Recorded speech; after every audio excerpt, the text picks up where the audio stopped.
It's 8:37 right now, and as we've been reporting all morning, dozens are expected to gather in Lower Manhattan today to protest ICE after they detained a data analyst who works for the city council. It came as a big surprise yesterday. Those protests will take place at the ICE detention facility on Varick Street, where the employee is currently being held.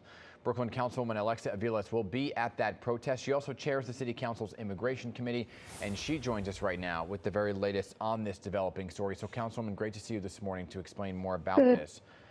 Good morning, everyone. So can you give us a little background, right, on what exactly played out yesterday, on who the staffer was that was detained, how old he was, and what his status was here? Yeah, so yesterday morning, the staffer went to their regular check-in and was subsequently detained. Hours later from his detainment, he was given one phone call, and he called the city council for help. And as soon as we were aware of the situation, essentially we began to do advocacy and try to find out more information about what was happening here. We understood that he was, when he was detained, sent to a facility with a non-working number, so there was no way to get in touch with him, and was later transferred to the facility down in Varick Street. Yeah, so what is his current status? Because we've kind of heard two different stories. ICE says he was arrested for assault and that he has no work authorization. Very different from what we understand to be the facts. Work authorization, valid. My understanding is actually its expiration date is sometime next year. No extenuating circumstances in his background.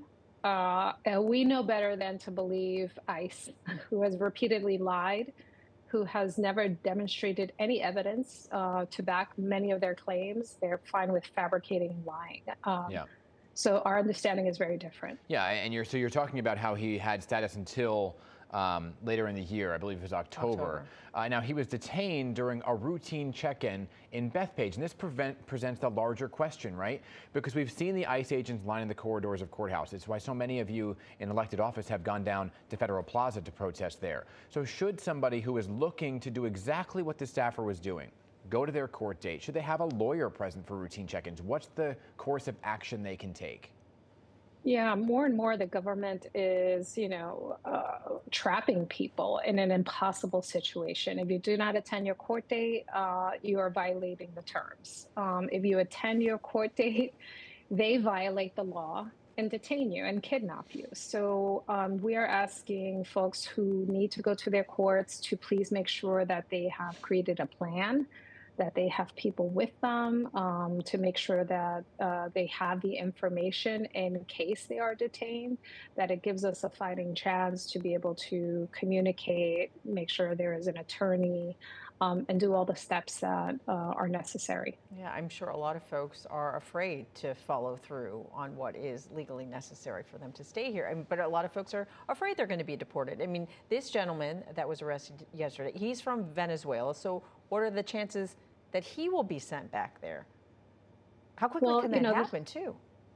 I mean, this has been a challenge ever since this deportation machine has gone into overdrive, particularly with Venezuela. We have not had diplomatic relationships, and the Trump administration has been sending people to war-torn countries. And so it poses a question: where do people go? Where are they sent? What happens to them? Trump just wants Venezuela's oil. He doesn't care about its people, the country's stability. He doesn't care about our country and our economics. It's a very, very awful situation. Yeah, Councilwoman, I mean, there's so many questions about what happens next, right? And we actually have an article on our website, PIX11.com, says what happens after an ICE arrest to kind of navigate the murky waters there. I guess the question for you is, what exactly is your message to the general public? If this could happen to somebody who has the backing of the city council, who works for the city council, right? And if it could happen to somebody like that, what is your message then for the larger public, for those folks who are trying to do the right thing and get that legal status? Yeah, the message remains the same. It remains, make sure that you are aware of your rights, that you are connected to community and organizations. Can I stop you there for a second? What is your right when you go to a court appearance? So you have a right to an attorney, and you should plan for that. You should make sure that there are people in your circle that have all the important information, including with your attorney, and that you have made plans. I think this is really, really important, and we're spending a lot of time with community members to talk about scenario planning with their families. What do you do, and how do you plan for that possibility? The attorney is really the critical piece here. The council added $50 million to providing legal services. And so, really connecting to all the local legal service providers is really critical, connecting to institutions of faith and to community networks so that you receive support. Yeah, well, we understand you had said, there's been difficulty contacting this person. There's no working phone number. So can you please just keep us updated on the situation? We appreciate your time this morning.